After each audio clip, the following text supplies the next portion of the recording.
de entrenamiento.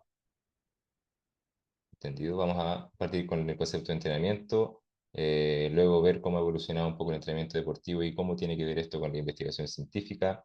eh, Intentar entender el entrenamiento deportivo como un sistema, dar algunas pistas sobre qué es el concepto de la carga de entrenamiento y sus componentes, conocer el concepto y mecanismo de adaptación al entrenamiento, mencionar los principios del entrenamiento deportivo, repasar un poquito la periodización y su terminología y finalmente el control del entrenamiento deportivo. Es importante mencionar que cada uno de estos ítems claramente tiene mucho para hablar, da para conversar varias horas sobre cada tema, incluso los libros que tratan sobre fundamentos del entrenamiento, sobre teoría del entrenamiento, tienen un capítulo dedicado a cada uno de estos ítems, incluso más a veces, como la periodización, que es un tema un poco más complejo. Pero la idea de la presentación no es que aprofundemos tanto en todos los ítems, sino que vayamos dando un repaso por encima para ver a quién le sirve, quién se lleva algo y principalmente para despertar dudas. Y esa era la idea de esta presentación, llamar un poco la atención de quien no está tan familiarizado con el entrenamiento, con las ciencias del entrenamiento principalmente y su funcionamiento y la teoría, y empezar a generar ese pequeño gusto por la duda y por los misterios que nos podría dar el entrenamiento deportivo. Entonces, partamos primero con el entrenamiento deportivo, ¿sí? El concepto de entrenamiento deportivo. Y aquí yo pretendía que hubiera un poco de comunicación y saber qué es el entrenamiento deportivo para ustedes. Y veamos si en los siguientes 10 segundos alguien habla algo y si no, seguimos, ¿no?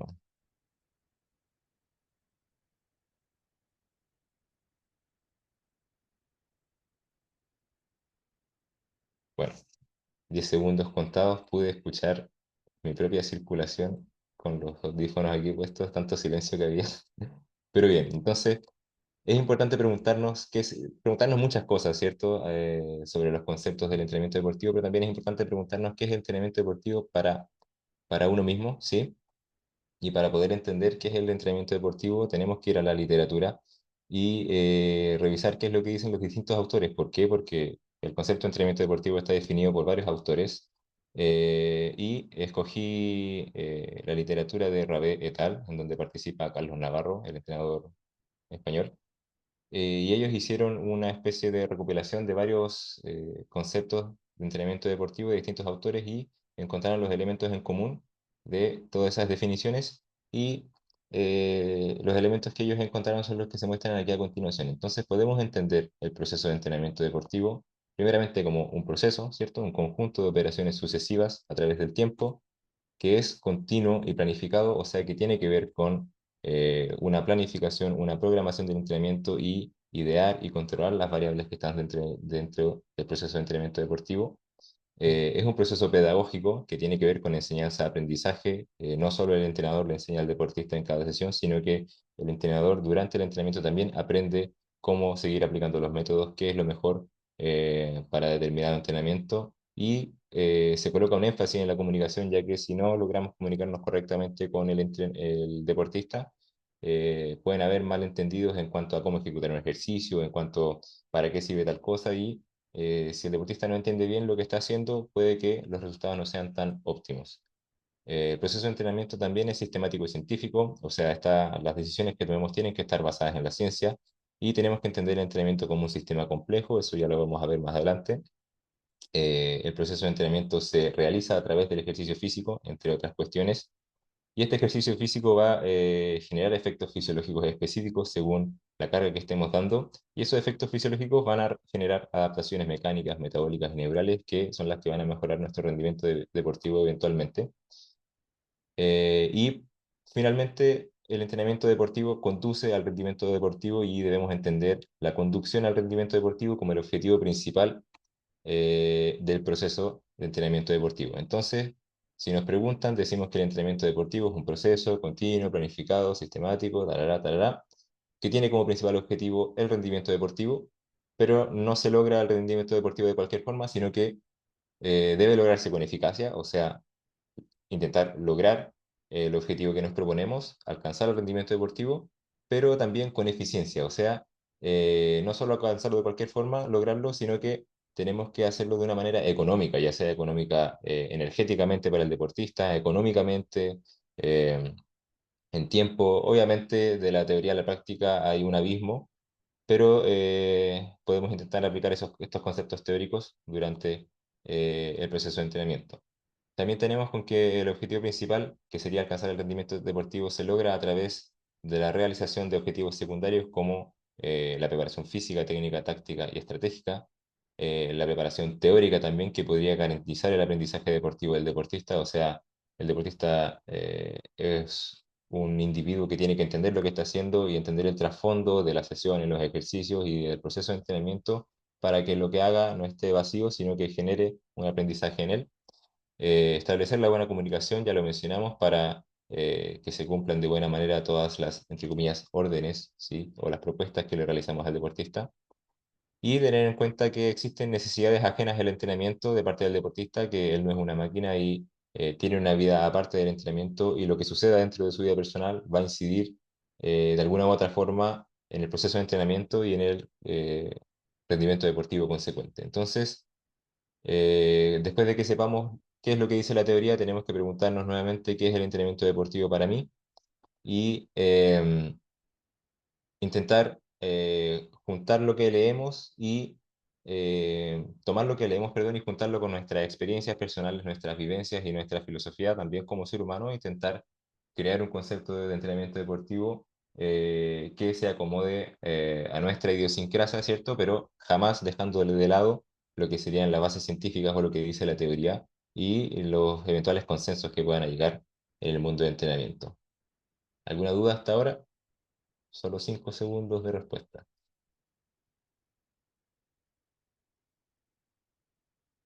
Ok, entonces, ya entendiendo qué es el proceso de entrenamiento deportivo, o más o menos dando una pequeña definición, vamos a intentar entender cómo evolucionó el entrenamiento deportivo y cómo ahora ya existen las ciencias del deporte. Entonces, para eso vamos a ver un poco el proceso de evolución del entrenamiento deportivo. Tenemos los primeros atisbos ya en la antigua Grecia. Luego hubo un largo periodo de tiempo donde no fue tan relevante el deporte, y finalmente en 1900 comenzaron a aparecer ciertos entrenadores que empezaron a compartir sus ideas, pero no utilizaban las bases científicas para tomar sus decisiones dentro del entrenamiento, sino que eso comenzó a suceder ya en los autores más clásicos como Matveyev, donde la literatura destaca muchas veces que él consiguió integrar el síndrome general de adaptación a la periodización que él proponía. Creo que algunos ponen en duda eso, pero no es parte de la presentación debatirlo. Y entonces estos clásicos ya empezaron a integrar más bases científicas en sus decisiones hasta que llegaron los entrenadores modernos y hasta los contemporáneos ahora, que se espera que todas las decisiones tomadas dentro del proceso de entrenamiento sean basadas completamente en la evidencia científica, ¿sí? Entonces estos sujetos no solo entrenan, sino que para descubrir si un método es efectivo o no, ellos realizan un experimento que va a dar un resultado real, que les va a decir si el método funciona o no. Entonces debemos entender el entrenamiento o las ciencias del entrenamiento como una ciencia empírica en donde adquirimos conocimiento a través de la experiencia, o sea, realizando nuestro ejercicio profesional vamos a obtener experiencias que nos van a decir si algo funciona, si algo no funciona o cómo funcionan los procesos relacionados al entrenamiento, y también vamos a adquirir conocimiento a través de los experimentos científicos. Entonces, las experiencias que obtenemos durante el ejercicio profesional, estando ahí en el campo trabajando con los deportistas, van a generar ciertas creencias y esas creencias generadas se van a juntar a lo que nosotros estamos leyendo constantemente en la literatura. Entonces, las experiencias más nuestras creencias van a generar dudas en nuestra cabeza y nos vamos a empezar a preguntar si ese método de entrenamiento sirve para mejorar la fuerza, si este otro sirve o no para mejorar la resistencia aeróbica. Y esas dudas van a ser hipótesis, supuestas hipótesis que nosotros podemos comprobar si son reales o no a través de un experimento científico, y así vamos a generar conocimiento, sea conocimiento básico como fisiológico, anatómico o biomecánico, o conocimiento aplicado como saber si realmente este ejercicio mejora la producción de fuerza de algún grupo muscular en específico.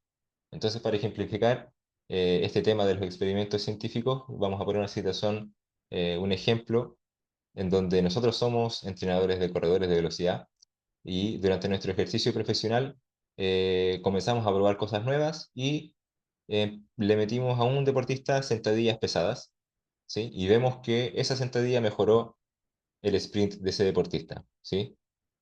Entonces ahí nos empezamos a preguntar, ¿será que el sprint, o sea, será que la sentadilla pesada mejora el sprint de todos mis deportistas? Esa es la hipótesis, ¿cierto? ¿Y cómo comprobamos la hipótesis? Simplemente separamos dos grupos. Tengo unos corredores que no usan sentadilla, tengo otros corredores que sí utilizan la sentadilla y los entreno durante un tiempo, luego mido su velocidad. ¿Cuáles corrieron más rápido? En este experimento resultó que corrieron más rápido los que hacían la sentadilla. Entonces, comprobamos que efectivamente hacer sentadilla mejora la velocidad de sprint. Entonces podemos homologar todo este proceso a el esquema anterior que habíamos visto en la diapositiva anterior y tenemos con que la experiencia, ¿cierto? Es nuestra experiencia laboral con los entrenadores, con los corredores de velocidad. Luego generamos una hipótesis porque vimos que la sentadilla mejoró la velocidad de uno de nuestros corredores y quisimos comprobar si esto era aplicable al grupo a través de un experimento, ¿sí? Y logramos generar un conocimiento aplicado en este caso que nos dijo que efectivamente la sentadilla mejoró la velocidad de la mayoría de los corredores que lo utilizó, pero este conocimiento aplicado va a carecer de bases teóricas porque para poder explicar el por qué la sentadilla mejoró ya se necesitan otro tipo de experiencias, ¿sí?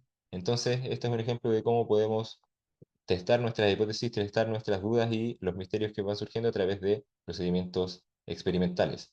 Y aquí se muestran algunos tipos de experimentos mediante los cuales se puede generar distintos tipos de conocimiento, todos aplicados a las ciencias del deporte, por ejemplo, los experimentos in vitro que se realizan con tejidos aislados del organismo, o sea, le sacas el músculo a una rana y ves cómo funciona biomecánicamente y así se descubrieron algunos datos sobre paradigma de la contracción muscular. También hay otros experimentos en animales, por ejemplo en ratones, con protocolos de ejercicio, pero los que más se alcanzan con la práctica son los ensayos clínicos que utilizan, testean métodos de entrenamiento sobre personas y se genera más el conocimiento aplicado que suele ser más valioso para nosotros, ¿cierto? Obviamente necesitamos el conocimiento de base, pero el conocimiento aplicado es algo de lo más valioso que podemos llevar a la sesión de entrenamiento. Entonces, teniendo en cuenta que existen distintos tipos de experimentos, vamos a tener que saber discernir cuál tiene mayor o menor calidad. Entonces, esta es la pirámide de la evidencia que está un poco adaptada a las ciencias del deporte, según estos autores. Y nos dice que básicamente hay distintos niveles de calidad de evidencia, partiendo de la base con la opinión del experto, ¿cierto? Si alguien llega y nos dice su opinión, podemos dudar de aquella información porque él la trajo, no sabemos de dónde la sacó, pero si leemos, encontramos una revisión sistemática, vamos a saber que el nivel de evidencia va a ser altamente calificado porque va a ser información filtrada sistemáticamente que va a resumir y compilar la mayoría de los estudios que existen sobre ese tema y nos va a entregar conclusiones y datos resumidos sobre qué es lo que realmente sucede en ciertas situaciones con cualquiera que sea el tema. Por ejemplo, cómo la pliometría mejora la fuerza. Juntamos todos los artículos de pliometría que hay para el entrenamiento de la fuerza y se compilan, se hace una revisión y así obtenemos algunas conclusiones sobre la cantidad de artículos que haya sobre ese tema. Entonces tenemos que pensar que la biblioteca de nuestro cerebro tiene que verse más o menos así, como un conjunto de varios artículos, varias literaturas y bibliografías que la vamos a tener en mente cada vez que vayamos a entrenar, pero siempre tener el criterio de saber qué es lo que vamos a llevar a la práctica, porque obviamente no podemos esperar que un experimento totalmente controlado en situaciones casi perfectas va a funcionar en cualquier escenario que lo coloquemos. Si, por ejemplo, si encontramos un estudio que fue realizado en esquiadores nórdicos de élite, clase mundial, de Noruega, no podemos esperar que el mismo método de entrenamiento sirva con un deportista amateur que recién va a comenzar a entrenar y simplemente tiene un nivel de entrenamiento bastante bajo.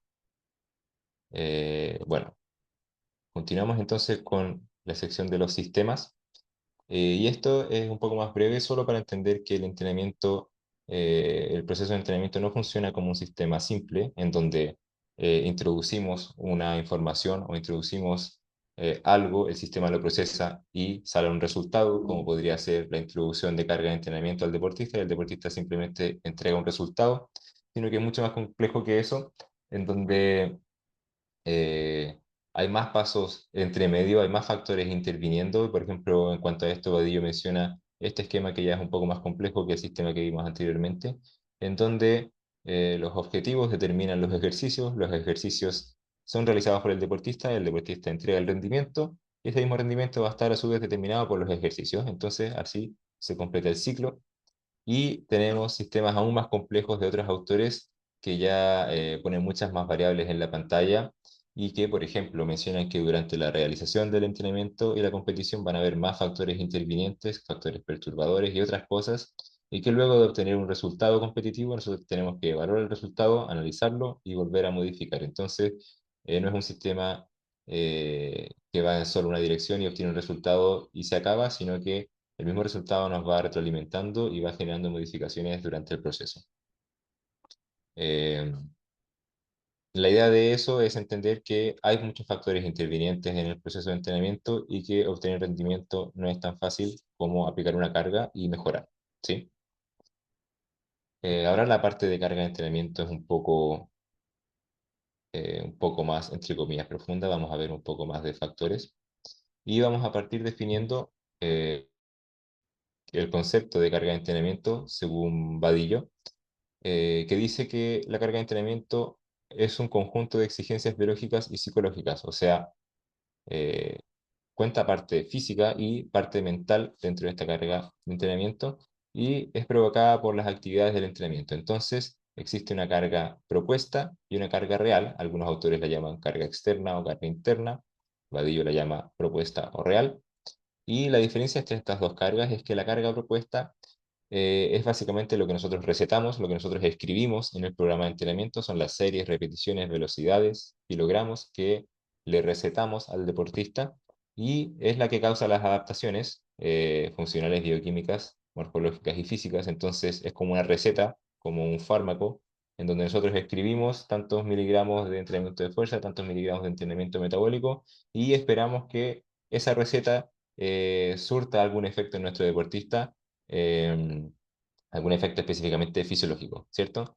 Entonces, la diferencia entre la carga real y la carga propuesta es que la carga real no es la receta, sino que es el efecto en sí. O sea, se define como el desgaste o las alteraciones fisiológicas que sufre el deportista durante la sesión de entrenamiento y posteriormente, y eh, eh, puede definirse también como el grado de esfuerzo realizado por el deportista. Entonces, tenemos la carga propuesta, la receta que nosotros estamos dando. Nosotros recetamos esta carga pensando ya en un esfuerzo. Ese es el esfuerzo programado, un esfuerzo que nosotros estamos recetando y va a haber una carga real, ¿sí? O sea, el deportista va a sentir ciertos determinados efectos fisiológicos, físicos y mentales.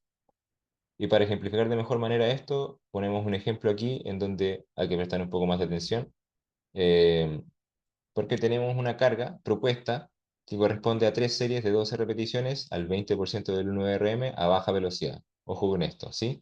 Y yo pretendo que esta carga propuesta genere mejoras neurales profundas, ¿ok? Pero cuando yo aplico esta carga que acabo de describir, surten los siguientes efectos fisiológicos durante la sesión de entrenamiento.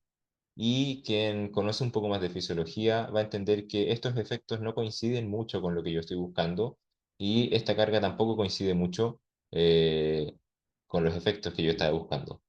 Entonces, para explicar mejor esto, si por ejemplo nuestro 1RM en sentadilla es 100 kilos, 100% sería 100 kilos, hacer 3 por 12 de sentadilla al 20% y a baja velocidad iba a ser un estímulo con bastante poca magnitud que no iba jamás a generar mejoras neurales profundas, en la teoría, y por tanto no se coincidía esta carga propuesta con la carga real, no se coincide lo que yo quiero que suceda con la carga que estoy recetando, y por eso debemos constantemente estar comprobando si la carga propuesta coincide con la carga real. Debo preguntarme si esta carga propuesta generó, entre comillas, la carga real que tenía en mente. ¿Y cómo saberlo?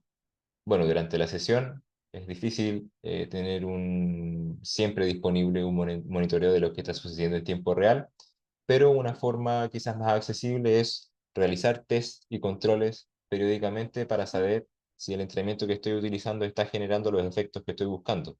Entonces, si yo aplico durante una semana este entrenamiento, perdón, durante un mes este entrenamiento y sus variables de carga dentro de la misma zona de entrenamiento y no se generan estas mejoras neurales que estoy buscando, lo voy a saber a través de un test y como no se está mejorando lo que yo quiero, voy a ajustar nuevamente la carga propuesta para que se coincida con la carga real que estoy buscando. Eh, en cuanto a los componentes de la carga de entrenamiento, tenemos la intensidad como el principal componente, el más importante, y se define como el grado de esfuerzo en cada acción, ¿sí? El grado de esfuerzo que realizamos en cada acción y representa el grado de actividad muscular desarrollada para oponerse a una resistencia tanto externa como el propio peso corporal, o sea que siempre que nosotros pensamos en resistencia, nos imaginamos una pesa, vencer una resistencia, pero vencer la gravedad también es una resistencia importante y va a determinar nuestra velocidad de movimiento durante las locomociones. Entonces también hay que tener en cuenta el peso corporal. La intensidad podría medirse en velocidad de ejecución, kilogramos de frecuencia cardíaca, y es el principal determinante del efecto de entrenamiento. Eso es importante guardarlo en el cerebro porque eh, va a ser bien comentado después. Entonces, aparte de la intensidad, tenemos el volumen también, que podría ser definido como una representación de la cantidad de trabajo o de entrenamiento o el número de acciones realizadas. Entonces, tenemos con que la intensidad es la cualidad del esfuerzo, el grado de esfuerzo en cada acción, y el volumen sería cuántas acciones realizamos en un determinado tiempo. Y puede medirse también en tiempo de ejecución, series y repeticiones. Estos son bastante familiares a la práctica deportiva, pero el volumen no tiene significado si no está acompañado de la intensidad, porque sabemos que la intensidad es el principal determinante del efecto de entrenamiento. Y para entender esto, tenemos que entender mejor qué es una zona de entrenamiento y saber que una zona de entrenamiento es un intervalo de una variable de intensidad, o sea, un intervalo de velocidades o kilogramos o intervalos de frecuencia cardíaca en la que se desarrollan determinadas adaptaciones biológicas. Y eh, para ejemplificarlo de mejor manera, aquí están unas tablas de Bompa, que es un entrenador bastante conocido, en donde él coloca intervalos de 1 RM, siempre entre el 20 y el 50%, entre el 30 y el 80%, y va definiendo ciertos tipos de adaptaciones en cada intervalo. Por ejemplo, entre el 20 y el 50 se estimula la resistencia muscular, según él, entre el 30 y el 80 se estimula la potencia, y entre el 70 y el 120 se estimula la fuerza máxima, según los conceptos de este entrenador.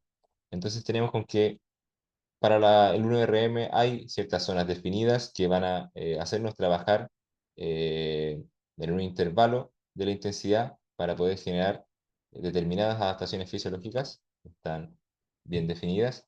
Y también tenemos el mismo esquema en zonas de trabajo metabólico, por ejemplo, según la propuesta de Pallares, en donde menciona que, tomando aquí el que está en medio de la frecuencia cardíaca, a distintas intensidades o distintos porcentajes de la frecuencia cardíaca máxima vamos a estar generando distintas adaptaciones fisiológicas y eso es lo que tenemos que entender, que a distintas intensidades se generan distintos efectos, distintas adaptaciones y distintas mejoras. De forma similar, podemos intentar aplicar esta lógica a los métodos de entrenamiento y botarlos en una gráfica en cuanto a la curva de fuerza-velocidad, en donde ciertos métodos van a estimular más la producción de velocidad, otros van a estimular más la producción de fuerza y así. Lo ideal es tener en cuenta las zonas de entrenamiento y saber que cada intensidad sirve para un determinado objetivo y una determinada adaptación. Ya sabiendo el concepto de carga y ya sabiendo que existe el volumen y la intensidad y su importancia, podemos empezar a cuantificar la magnitud de la carga de entrenamiento. Y para esto ponemos el ejemplo que también muestra Vadillo, el entrenamiento de fuerza específicamente, en donde propone que si multiplicamos la intensidad por el volumen realizado, vamos a obtener una cuantificación de la magnitud de la carga y con esta magnitud vamos a poder obtener datos un poco más concretos sobre el trabajo que estamos realizando, sobre la carga que estamos llevando. Entonces, por ejemplo, aquí tenemos 80 kilos realizados en 10 repeticiones con una magnitud de 800 y 10 kilos realizados en 80 repeticiones, que también da una magnitud de 300. Entonces, esta diapositiva tiene la finalidad de entender que existe una forma de cuantificar la carga de entrenamiento, de ponerle en números para quizás comparar los números de un ciclo anterior con el ciclo posterior y saber que si en el siguiente ciclo hice una magnitud mayor y mi deportista está andando bien, es porque hubieron mejoras que en un principio no sé a qué se deben, pero efectivamente hizo más trabajo con una calidad aceptable, entonces eventualmente hubieron mejoras y también para demostrar que una misma magnitud de carga, según los cálculos eh, propuestos por Vadillo, puede representar distintos estímulos o distintas adaptaciones, porque todos sabemos que hacer 10 repeticiones con 80 kilos no es lo mismo que hacer 80 repeticiones con 10 kilos, ¿cierto?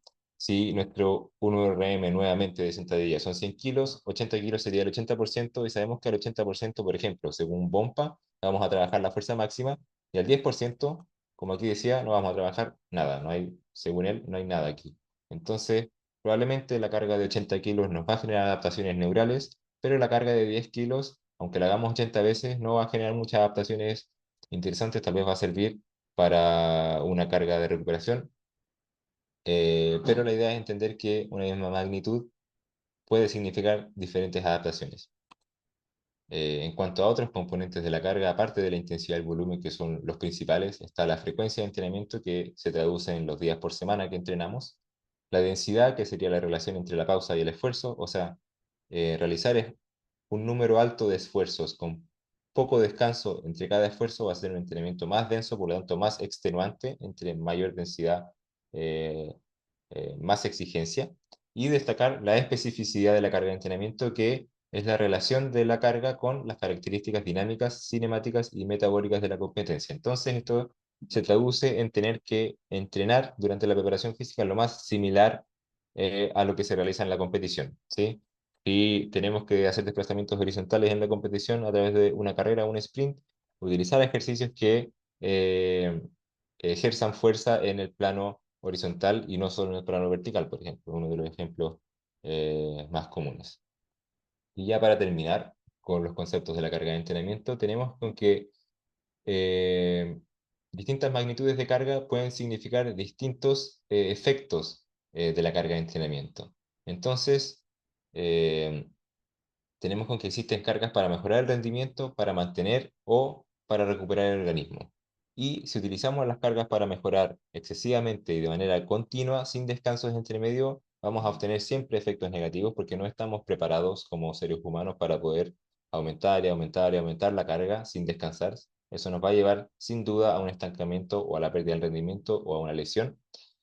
Eh, y tenemos también otro tipo de cargas que no nos van a mejorar el rendimiento, pero sí van a mantener el rendimiento, o sea, no voy a ni empeorar ni mejorar durante un determinado momento. Y también tenemos las cargas para recuperar que eventualmente podrían estimular la recuperación del organismo. Entonces, tenemos con que si utilizamos muy prolongadamente estas cargas de recuperación, nos vamos a desentrenar y podemos tal vez perder el progreso que llevamos, ¿sí?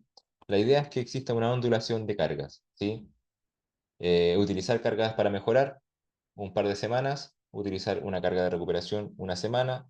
Si continúo fatigado después de la carga de recuperación, aplico más recuperación o aplico una mantención, qué sé yo, según las competencias, según lo que venga más adelante, pero siempre estar ondulando, nunca mantener una monotonía en cuanto a los efectos de la carga, ¿sí?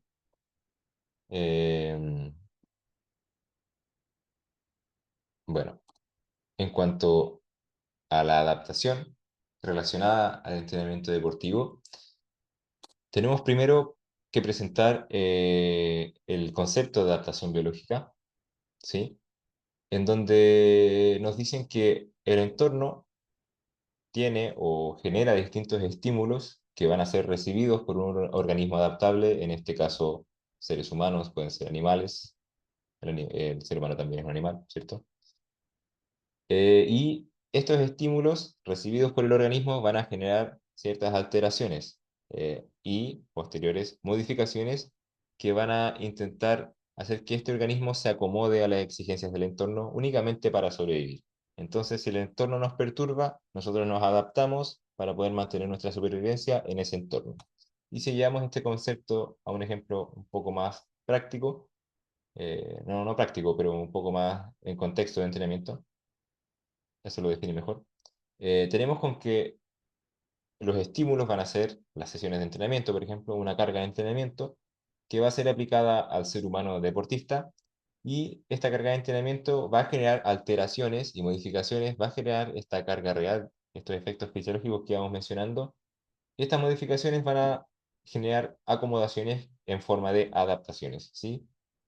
Adaptaciones de todo tipo, inmunológicas, musculares, nerviosas, óseas, tendinosas, metabólicas, pero esto también va a ser con la única tarea de sobrevivir, porque nuestras células no entienden que queremos competir algún día, ni que estamos entrenando para poder aumentar nuestro rendimiento. Las células solo entienden que existe algo perturbándolas, que son las sesiones de entrenamiento y que ellas necesitan poder adaptarse a esos esfuerzos para evitar daños y asegurar su supervivencia. Entonces, en base a este mismo concepto, se presenta el síndrome general de adaptación, descubierto ya hace varios años, que dice que cuando estamos en un nivel de base, ¿cierto? Estamos tranquilos, sin mayores perturbaciones, estamos en la línea aquí basal, pero llega un estrés del entorno y nuestra resistencia disminuye, ¿sí? Luego de un periodo de recuperación, nuestra resistencia aumenta más que el nivel de base y eventualmente, si es que seguimos estresándonos, vamos a llegar a la extenuación y a la pérdida total de función, teóricamente a la muerte del organismo. Entonces, estas tres fases del ciclo general de adaptación se pueden aplicar al proceso de entrenamiento deportivo y aquí se explican estas tres fases ya más relacionadas con el mismo proceso de entrenamiento. Mira, veamos cómo la fase uno o la fase de alarma se da durante la aplicación del estímulo o posterior a la aplicación del estímulo también. Y la fase uno sería el reconocimiento de nuestro organismo y la respuesta inicial que presenta nuestro organismo a la sesión de entrenamiento, ¿cierto? Una respuesta aguda en el momento de entrenamiento. Y todos sabemos que cuando entrenamos nos aumenta la frecuencia cardíaca, comenzamos a aumentar la ventilación pulmonar, el consumo de oxígeno, etcétera. Y también sabemos que después de esta sesión de entrenamiento quedamos con una fatiga posterior, muchas veces con rigidez muscular y otras veces con dolor muscular tardío. Pero eventualmente si nosotros descansamos 1 o 2 días, algunas horas, vamos a entrar en una fase de resistencia donde vamos a empezar a adaptarnos, a, a- a recuperarnos primero que todo y a dar paso a esas adaptaciones que estimuló la sesión de entrenamiento y vamos a comenzar a adaptarnos a los esfuerzos sucesivos, ¿cierto? Generando una especie de supercompensación en donde vamos a volver más fuertes que antes, por así decirlo. Y en cuanto a las sensaciones, ya al segundo o tercer día después de la sesión de entrenamiento vamos a estar sin dolores, sin fatiga, teóricamente, y ya con un sentimiento más de vigor. Pero si es que seguimos estimulando constantemente con las sesiones de entrenamiento sin dar esta parte de descanso para que se dé una resistencia al estrés, vamos a generar una respuesta negativa ante la acumulación excesiva del estrés y se va a llegar al sobreentrenamiento, eventualmente a una lesión, ¿sí? Entonces aquí tenemos tres escenarios distintos en donde está aquí la sesión de entrenamiento, tenemos el nivel original de rendimiento, aplicamos una sesión y en el escenario A nos fatigamos, nos recuperamos y mejoramos, ¿sí? Mejoramos el nivel de rendimiento. Un escenario B en donde nos fatigamos demasiado y nos vamos a la extenuación y al sobreentrenamiento. Y un escenario C donde fatigamos harto, mucho, pero no alcanzamos a llegar a la extenuación, sino que necesitamos más recuperación para poder llegar a un nivel incluso superior al del escenario A. Entonces, entender que la línea es delgada entre el sobreentrenamiento y una estimulación profunda para poder aumentar la supercompensación, ¿sí? Hay que tener en cuenta eso al aplicar las cargas de entrenamiento. También se puede representar en este mismo gráfico de estímulos sucesivos los umbrales, los distintos umbrales de adaptación que se van dando según nos vamos adaptando a los esfuerzos del entrenamiento y tenemos con que tenemos un umbral de base en la primera sesión de entrenamiento, nos fatigamos, nos recuperamos, mejoramos por sobre la base y tenemos ahora un nuevo umbral. O sea, necesitamos una nueva carga de entrenamiento para poder volver a fatigar y volver a supercompensar. Y cada vez el umbral va a ser más alto y cada vez vamos a necesitar más carga o distintas variaciones de la carga. No sé si alguien tiene dudas hasta ahora. Si no, seguimos. Entonces, vamos a dar una ojeada rápida en los principios del entrenamiento. Eh, lo más importante sobre los principios es entender que van a ser los que van a guiar nuestras decisiones dentro del proceso de entrenamiento. Si es que tomamos una decisión y no estamos considerando alguno de los tantos principios de entrenamiento, esa decisión puede que no sea la más óptima, puede que incluso nos lleve a algún accidente, como alguna lesión o algún sobreentrenamiento. Entonces, estos principios están muy relacionados a los conceptos de carga, muy relacionados a los conceptos de adaptación y al mismo concepto de entrenamiento deportivo. Es como que todos forman un grande compendio de leyes sobre las cuales trabajar. Entonces, el primer principio sería el de sobrecarga, que nos menciona que cada vez tenemos que aplicar estímulos mayores en relación con estos nuevos umbrales que siempre van apareciendo con las adaptaciones. Tenemos que pensar que tenemos que individualizar el entrenamiento porque cada sujeto tiene sus necesidades específicas y cada deporte también tiene sus necesidades específicas y los umbrales de adaptación también son distintos. Una carga que para mí puede ser de mantención, para otra persona puede ser una carga altamente estimulante que lo va a llevar casi al sobreentrenamiento quizás. Entonces todos los umbrales de adaptación son distintos. Y aquí hay una imagen que nos muestra que un deportista puede tener una tendencia hacia eh, una manifestación física u otra. Por ejemplo, un deportista puede tener, por así decir, más talento para realizar esfuerzos que requieren una alta producción de fuerza en comparación con esfuerzos que requieran más velocidad o resistencia, y lo mismo con alguno que sea más talentoso, entre comillas, para la producción de velocidad que la fuerza y la resistencia, y lo mismo para la resistencia. Quien es más talentoso para la resistencia puede que no sea tanto para la fuerza o para la velocidad. Esto obviamente es un ejemplo ilustrado, no significa que sea tan estricta en estas diferencias, pero siempre tenemos que entender que hay una diferencia entre cada deportista y quizás un deportista no resiste hacer tantas repeticiones con tal peso y el otro sí, y eso tenemos que tenerlo en cuenta. En cuanto a la progresión del entrenamiento, que también es un principio importante, tenemos que entender que la progresión tiene que ser permanente, no puede ser excesiva porque si nos vamos al escenario C, en donde hay una progresión excesiva, vamos a estar constantemente hundiéndonos en la fatiga y vamos a llegar al sobreentrenamiento o a la lesión.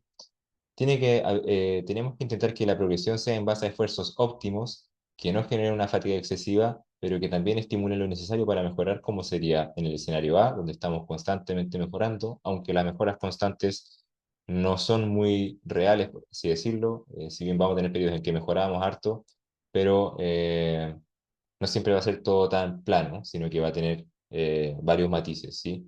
Y para evitar el estancamiento tenemos que estar en este esfuerzo óptimo, porque si no puede suceder lo del escenario C, donde simplemente mantenemos el rendimiento, aunque también puede ser nuestros deseos mantener el rendimiento en una determinada fase de entrenamiento, en donde el deportista tiene que competir mucho y no hay tiempo para desarrollar, sino que tenemos que mantener lo que hemos ganado durante el proceso anterior. También destacar la ley del retorno decreciente, que también tiene que ver con la progresión de la carga de entrenamiento y del proceso de entrenamiento, porque cada vez que nosotros mejoramos más, el entrenamiento nos va a entregar menos beneficios, por así decirlo, o menos resultados, entre comillas. Y allí podemos ejemplificar esto con cómo evoluciona la fuerza a través del tiempo. Tenemos que en los primeros 6 meses la fuerza aumenta drásticamente por adaptaciones neurales.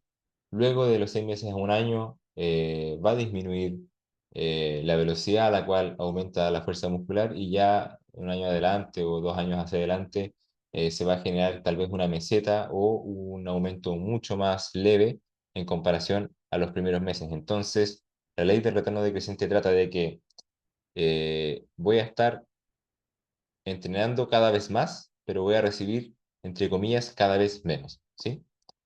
La reversibilidad dice que podemos perder lo que ganamos, o sea, hay desadaptaciones, y también si somos un sujeto muy entrenado, puede que esa reversibilidad sea menos drástica, o sea, si llevamos ya varios años entrenando, puede que perdamos un poco menos de ganancias de lo que perderíamos si fuéramos novatos.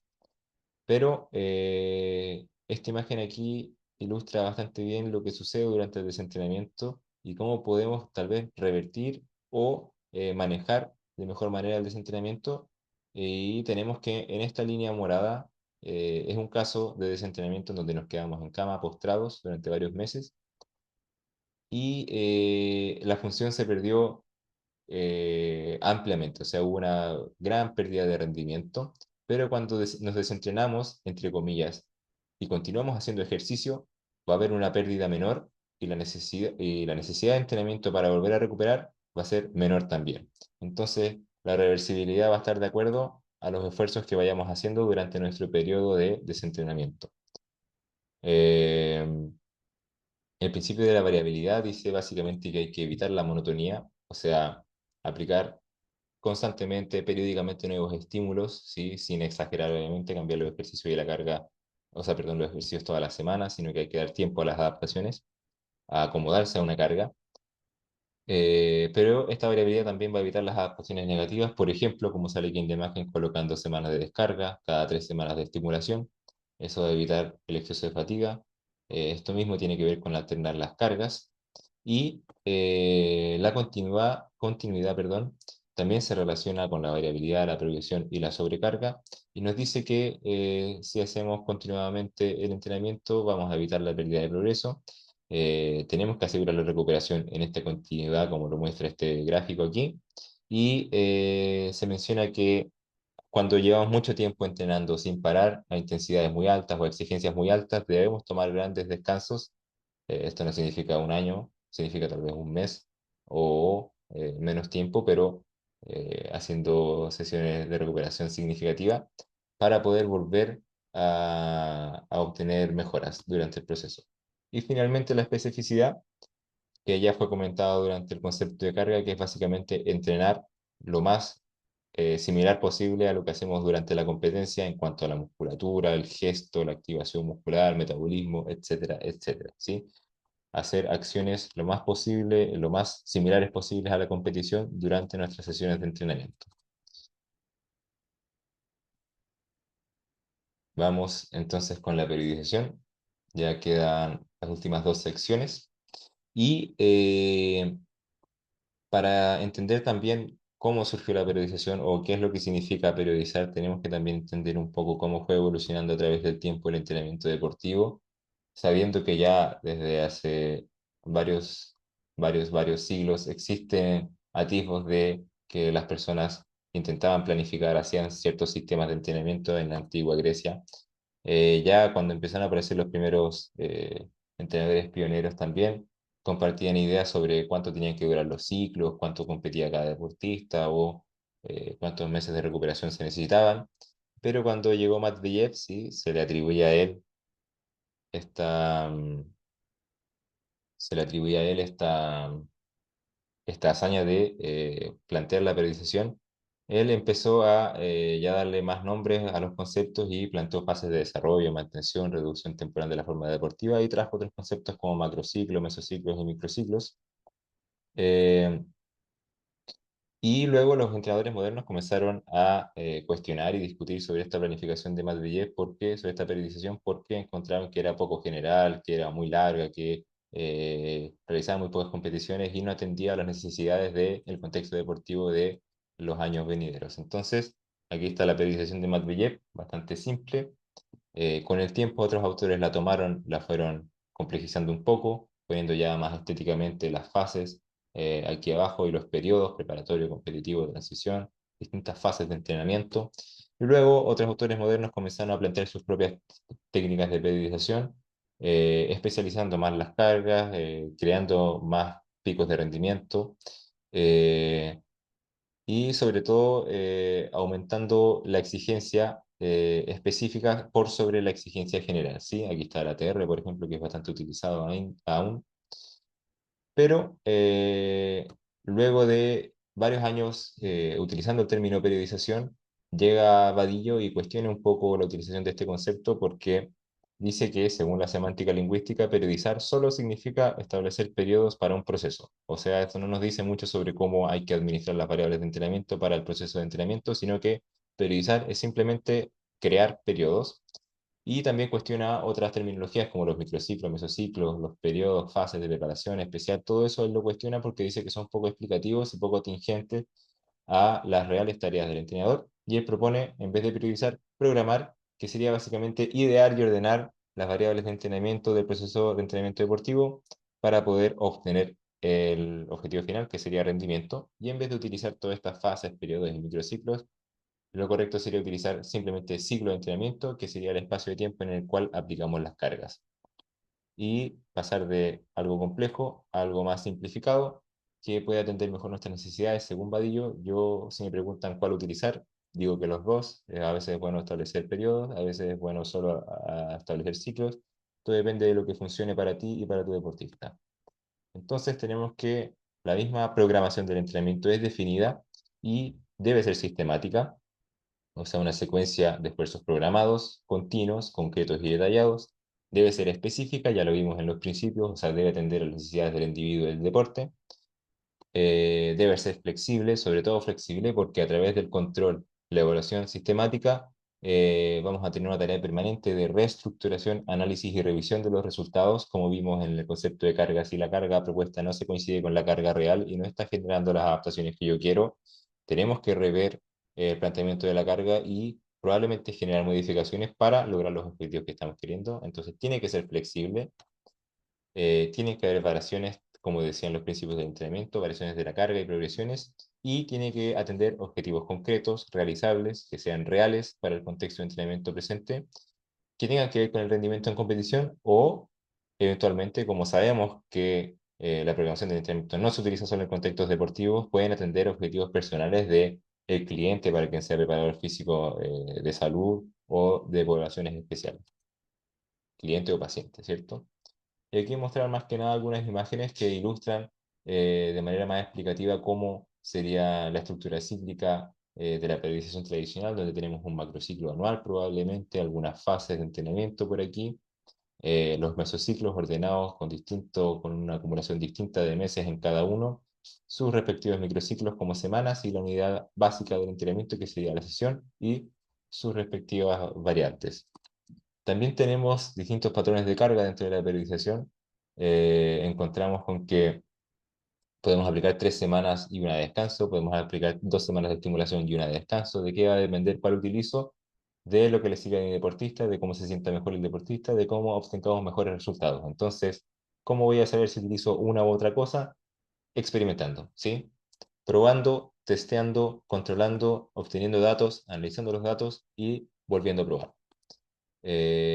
Podemos también, y es una tarea que debemos hacer, que es homologar la curva del concepto de adaptación a las oscilaciones de la carga a través de los microciclos o de las semanas de entrenamiento, en donde, por ejemplo, aquí se ilustra un cuadrado de 3 semanas en donde hubo una carga de desarrollo, pero luego se aplicó una carga de mantención o recuperación, no sabemos cuál, pero que efectivamente fue más baja que las 3 anteriores, entonces vamos generando esta fatiga aquí, fatiga, fatiga, recuperación y supercompensación. Fatiga, fatiga, recuperación, supercompensación. Entonces, la misma figura del síndrome general de adaptación se ve a través de la progresión de carga en un ciclo de distintas formas, ya sea con 3 semanas ascendiendo o 4 semanas planas, 4 semanas, 3 semanas de descarga, y así, entonces tenemos con que la supercompensación se puede dar tan solo en una sesión de entrenamiento como a través de varias semanas de entrenamiento y varias semanas de descanso. Es el mismo esquema, el mismo gráfico, pero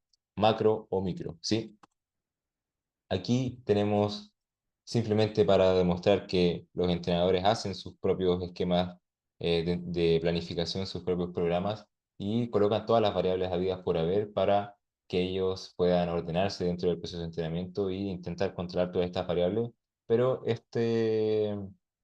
esta fabricación de la planilla tiene que ser también personal. Uno puede tomar la planilla de alguien y comenzar a utilizarla, o también puedes crear tu propia planilla y empezar a meter las variables y ordenarlas como a ti se te haga más entendible o más lógico.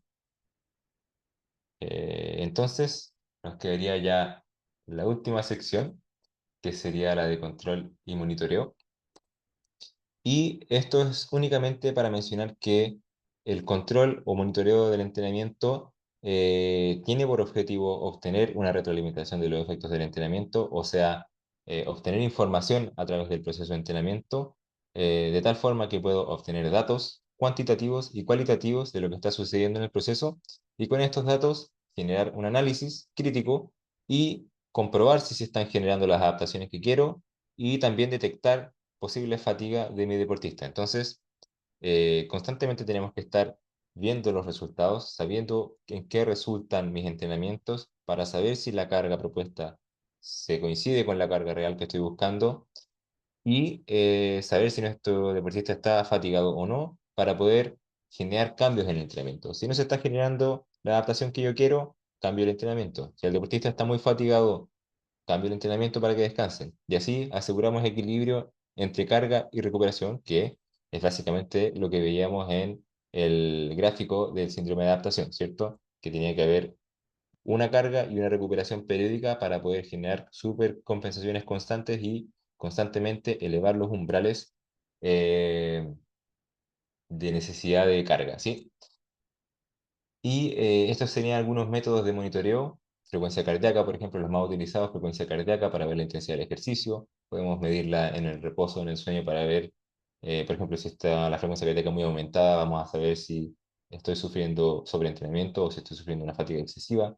La velocidad de ejecución se utiliza para monitorear la velocidad de la carga de 1 metro por segundo y si aumentó la velocidad en esa carga, voy a estar mejorando. Si no aumentó o empeoró, puede que esté muy fatigado y con esto modifico el entrenamiento.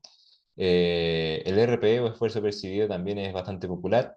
Se puede utilizar para, por ejemplo, tomar el RPE de la semana 1, donde hago una determinada carga, resultó en un RPE de 8. Luego, varias semanas, 4 semanas después, utilizo la misma carga, pero mi deportista subjetivamente percibió el esfuerzo con nota 4. Entonces, si la primera semana fue 8 y la cuarta semana fue nota 4, lógicamente hubo una evolución del rendimiento, o por lo menos una evolución de la capacidad de trabajo de ese deportista. Entonces, sin saber qué es lo que sucedió con su aumento de fuerza o potencia o altura de salto, sin saber nada de eso, vamos a tener una idea de que algo está mejorando, ¿sí? También hay métodos para calcular la carga de la sesión a través del RPE y los minutos por sesión. Por ejemplo, si entreno 20 minutos con RPE de 4, 4 por 20 sería 80, la carga de esa sesión fue 80. Y así voy obteniendo la carga a través de las sesiones sucesivas para poder mantener un histórico de qué es lo que va sucediendo con la carga de entrenamiento. Los cuestionarios wellness también se utilizan previos a las sesiones para poder conocer el estado de fatiga del deportista antes de comenzar la sesión. Si es que por algún motivo el cuestionario wellness envía un resultado negativo, podemos modificar la sesión para no hundir más al deportista en la fatiga. Y finalmente tenemos las métricas de salto, que sin duda son una de las que más información entrega, y respecto a eso también son las que más tecnología, entre comillas, solicitan. Y en cuanto a las métricas de salto, podemos obtener indicios sobre rendimiento, fatiga y rehabilitación, principalmente a través de las métricas de resultado, o sea, cuánta fuerza estamos generando en un salto, cuánta altura o potencia generamos en la acción de saltar y en base a métricas de tiempo, que sería básicamente cuánto tiempo me demoro en producir determinado grado de fuerza. Entonces, como la capacidad de generar fuerza en poco tiempo es muy sensible a la fatiga, si es que aumento el tiempo necesario para realizar fuerza, es porque estoy teniendo un determinado grado de fatiga. Y aquí, para finalizar, eh, algunos ejemplos de instrumentos, tecnologías para analizar la frecuencia cardíaca, eh, bandas cardíacas, relojes para analizar la velocidad de ejecución, encoder, que es más fiable que un acelerómetro. Sin embargo, el encoder solo se ancla a la barra convencionalmente, pero el acelerómetro puede colocarse en el puño o en el tobillo, en los lugares del cuerpo. La escala de RPE de Borg, que está modificada para ser de 1 a 10. Creo que hay una de, no sé si es 3 a 23, 4 a 23, no recuerdo cómo era. Incluso creo que hay un debate sobre cuál es mejor, pero no estoy muy informado sobre eso. Yo utilizo esa y ha funcionado para mis necesidades, entonces es válido. Eh, y el cuestionario Wellness, que realiza preguntas sobre fatiga, calidad de sueño, dolores musculares, estrés y ánimo también, o estado de ánimo, eh, cosas que son más cualitativas que cuantitativas para poder saber si modifico la sesión o no ante esas respuestas. Y por último, las tecnologías para conseguir métricas de salto, el patrón oro o el gold standard es la plataforma de fuerza, ya que entrega las métricas de fuerza directamente, sin cálculos derivados ni nada, sino que sensa cuánta fuerza tú estás aplicando contra el piso. Y otras tecnologías más económicas, entre comillas, como las plataformas de contacto o el Octojump, que funciona también como una plataforma de contacto, que ellos solo entregan el tiempo de vuelo, por lo tanto es menos versátil que una plataforma de fuerza, pero en base al tiempo de vuelo se pueden derivar mediante cálculos algunas otras variables como la potencia, me parece, la fuerza, la altura de salto. De la misma manera que lo hace el MyJump, esta aplicación de celular, que también en base a un video te entrega la altura de salto y en base a eso calcula otras variables. Entonces la idea es que nos parezcamos a este diseño y que como entrenador logremos controlar la mayoría de las variables que mencionamos hoy. Obviamente de la teoría a la práctica siempre hay un abismo, ya lo mencioné. Pero nada, simplemente hay que continuar ejerciendo, continuar estudiando, intentar siempre juntar las experiencias y creencias personales con las bases empíricas de la ciencia, realizar lecturas de literatura constante e intentar aplicar lo que leemos en nuestro propio contexto. Esas son las referencias y agradecido por su atención.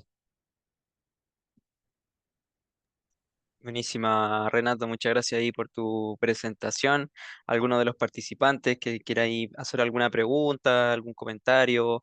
Agradecemos también a los que estuvieron desde principio a fin, a los que se fueron incorporando, algunos que entraban, salían, pero finalmente agradecer a todos los que estuvieron presentes. No sé si alguien tenga alguna pregunta, algún comentario que hacer a la presentación. Ahí quedamos atentos para responder las dudas.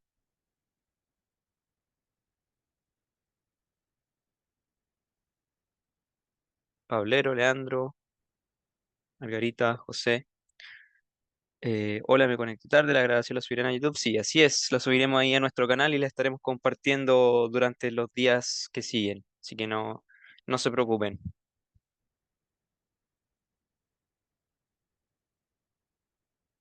Sí, no hay problema. ¿Alguna otra duda, pregunta? ¿No? ¿Todo ok? Bueno, Renato, no sé si tiene algo más que agregar a a tu presentación.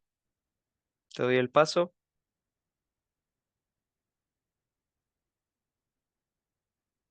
Ahora sí.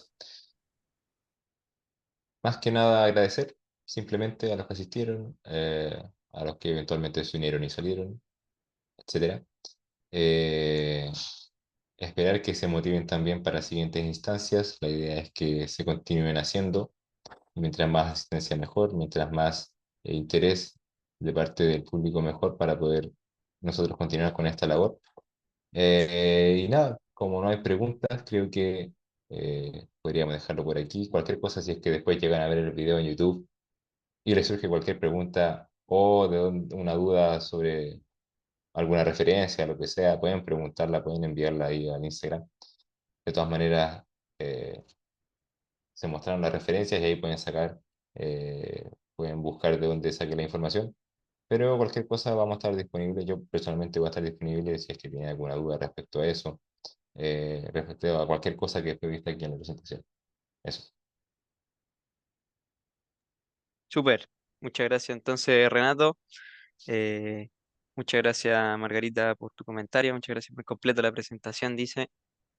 Así que eso, muchachos, muchachas, muchas gracias a todos los asistentes. Gracias por la asistencia. Nos estamos viendo para una próxima oportunidad. Chao, chao.